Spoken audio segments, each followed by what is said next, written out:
Pourquoi nos enfants ne sont pas nos enfants?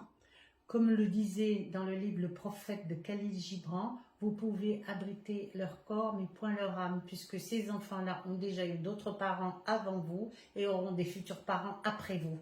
Donc on peut comprendre, on peut les accompagner sur le chemin de vie avec les bonnes et les mauvaises surprises de la vie, les bonnes et les mauvaises choses, mais vous ne pouvez pas abriter forcément ce qu'on appelle leur âme. En fait, surtout, ça veut dire que souvent, dans les médiumnités, en conférence, les gens demandent est-ce que mes enfants seront heureux, est-ce que tout va bien se passer, etc. Oui.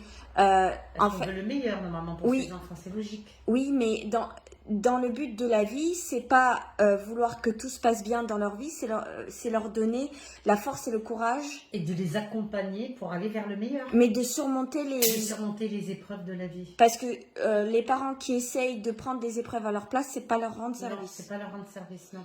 Et dans tous les cas, notre enfant on le retrouvera pas forcément dans la prochaine vie. Non, on le retrouvera pas forcément dans la prochaine vie.